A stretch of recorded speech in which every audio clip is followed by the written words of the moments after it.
السلام علیکم دوستوں. آپ کو معلوم ہے کہ میں ہمیشہ ایشوز کے اوپر بات کرتا ہوں، آئیڈیاز کے اوپر بات کرتا ہوں، شخصیات کے اوپر بات نہیں کرتا. لیکن آج مجھے بڑے افسوس کے ساتھ ایک شخصیت کے بارے میں بات کرنا پڑ رہی ہے. شخصیت تو میں اب نہیں کہوں گا ان کو، پہلے میں سمجھتا تھا کسی حد تک.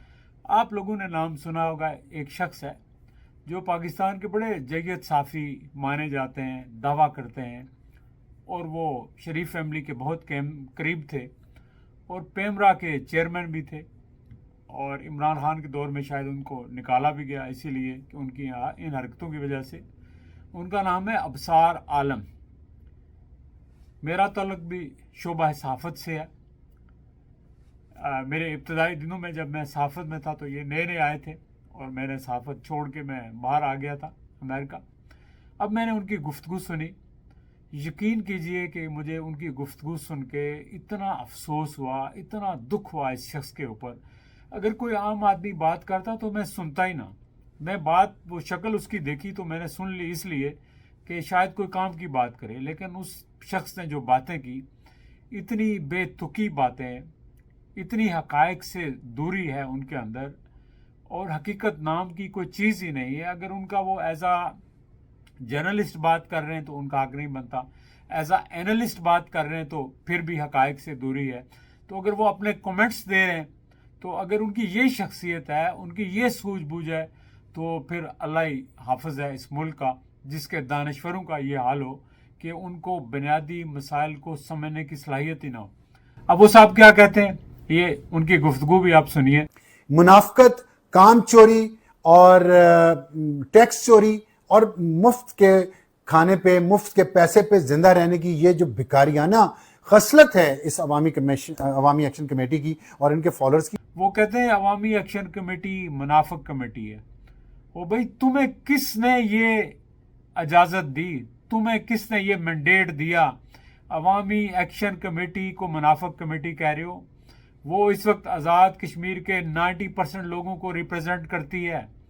آپ کے سارے سیاستدان جو آپ کی سیوا کرتے ہیں اور ایک دوسرے کی آپ لوگ مالش اور پالش کرتے ہیں، ان سب کو آزاد کشمیر کے عوام نے راولہ کوٹ میں جو ہے وہ ننگا کر دیا کہ ان کو کہ جلسے میں کوئی نہیں آیا. اور پھر جناب آپ نے بات کی تارا سنگھ کی. مجھے معلوم نہیں تارا سنگھ آپ کا کیا لگتا ہے. آپ کہتے ہیں تارا سنگھ پچھتاؤ کر رہا ہے بعد میں کہ وہ پاکستان کے ساتھ کیوں نہیں آیا. بھائی وہ کہاں سے آ گیا ادھر؟ اب پاکستان سے الگ کون ہونا چاہتا ہے؟ پاکستان سے دوری کون چاہتا ہے؟ ہم آپ سے زیادہ پاکستان سے محبت کرتے ہیں. میں امریکہ میں بیٹھ کے پاکستان کا فلیگ ادھر رکھا ہے اور پاکستان کے لیے ہم یہاں لابنگ کرتے ہیں. یہی ہر کشمیری چاہتا ہے.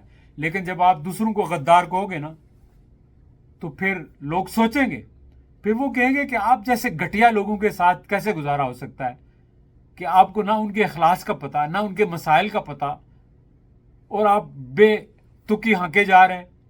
کہاں گیا آپ کا عقل؟ آپ کا دماغ لگتا ہے مجھے خالی ہے. وہ پرویز مشرف نے کہا تھا نا کچھ لوگوں کے بارے میں کہ کاش وہ بال لگوائے انہوں نے، وہ کچھ عقل بھی لگوا لیتے. تو میں سمجھتا ہوں کاش کہ آپ کے اندر عقل ہوتی.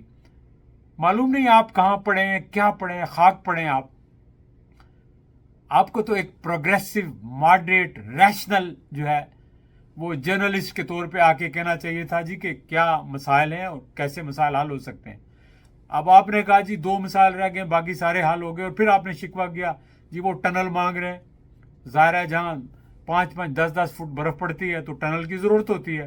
آپ کو تو پنجاب میں تو ٹنل کی ضرورت نہیں ہے، تو کشمیر میں تو ٹنل کی ضرورت ہے. پھر آپ نے کہا جی وہ مفت بجلی مانگ رہے ہیں اور مفت آٹا مانگ رہے ہیں، اور وہ مفت خوری کی عادت پڑ گئی اور بکاری بن گئے. آپ کو شرم نہیں آتی یہ کہتے ہوئے؟ آپ کی حکومت ہمیشہ کب سے بھیک مانگ رہی ہے دنیا بھر کے آگے، کٹورا لے کے آپ لوگ پھرتے ہیں. آپ خود بکاری نہیں ہے.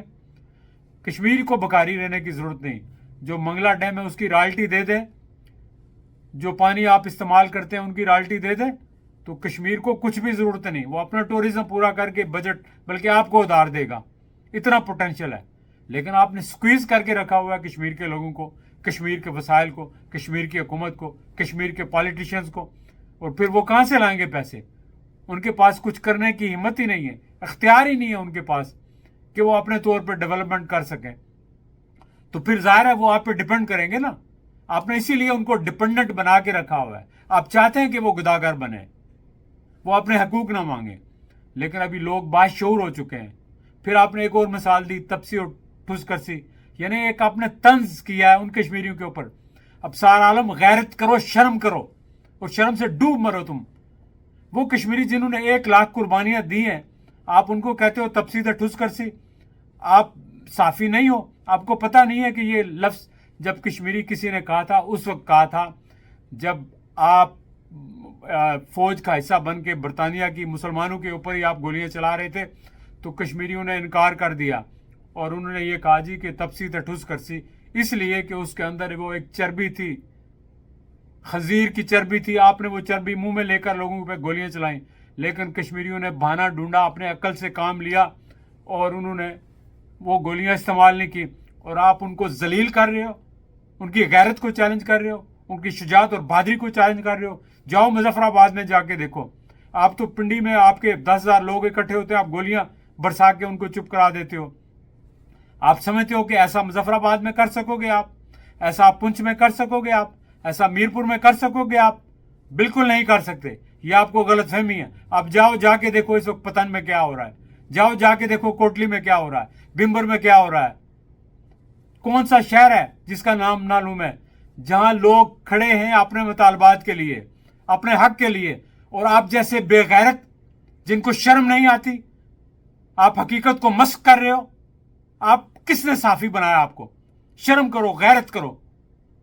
مجھے بہت افسوس ہوا ہے کہ تم جیسا آدمی جو اپنے آپ کو دانشور کہتا ہے, پڑھا لکھا کہتا ہے, اور میں نے کبھی اتنی بدتمیز زبان نہیں استعمال کی کسی کے لیے بھی, لیکن ابھی مجھے دکھ ہوا ہے. اور دکھ, اگر تم ان پڑھ ہوتے, تم صافی نہ ہوتے, تم چیئرمین نہ رہے ہوتے پیمرا کے, تو میں یہ بات بالکل نہ کرتا. لیکن مجھے یہ دیکھ کے افسوس ہوتا ہے کہ کیسے کیسے لوگ پاکستان میں, کتنے گھٹیا اور کمینے لوگ بڑے بڑے عہدوں پر پہنچ جاتے ہیں. اور پھر ملک کا تو یہی حال ہوگا نا جب آپ جیسے کم ظرف اور نا عقل نا سمجھ لوگ جو ہے اس مقام پر پہنچ جائیں گے, بڑے بڑے عہدوں پر, تو پھر وہ ملک کیسے آگے جائے گا؟ رہ گئی پاکستان کی بات, تو پاکستان تمہارا نہیں ہے, نہ تمہارے باپ کا ہے. یہ ہمارا بھی ہے, ہمارے باپ کا بھی ہے, یہ ہم سب کا ہے. پاکستان سے امیدیں کشمیر کے لوگوں کو بھی ہیں, ہندوستان کے مسلمانوں کو بھی ہے, بہت سارے مسلمانوں کے ہیں. ہمیں معلوم ہے کہ پاکستان کا استحکام, پاکستان کی سلامتی جنوبی ایشیا کے سارے مسلمانوں کے لیے ضروری ہے. اگر پاکستان مستحکم نہیں ہوگا, انڈیا کے مسلمانوں کو ہندوستان کھا جائے گا, کشمیر کے مسلمانوں کو ہندوستان کھا جائے گا. لیکن آپ لوگ سمجھو, آپ بلوچیوں کو بے غیرت کہہ رہے ہو, آپ ان کے حقوق غصب کر رہے ہو, آپ کشمیریوں کو بے غیرت اور مفت خور کہہ رہے ہو, ان کے حقوق غصب کر رہے ہو. تو کیا آپ سمجھتے ہو اس طرح آپ پاکستان کو قائم رکھ سکتے ہو؟ پاکستان کی جو انٹیگریٹی ہے اس کو آپ قائم رکھ سکتے ہو آپ باقی لوگوں سے کہ ہر ایک کو آپ جو ہے غدار کہہ کر؟ بالکل نہیں. آپ سمجھنے کی کوشش کرو اور بدلو, اور کشمیری قوم سے تم معافی مانگو. اب سارا عالم معافی مانگو, معافی. تم نے جو غلیظ زبان استعمال کی ہے, جو ان کو بے غیرت کہا ہے, بکاری کہا ہے, مفت خور کہا ہے, اور پھر آپ نے جو ان کے اوپر ایک پھپتی کسی ہے, تپسی تے ٹھوس کرسی, اس کے اوپر تم معافی مانگو, بے شرم آدمی.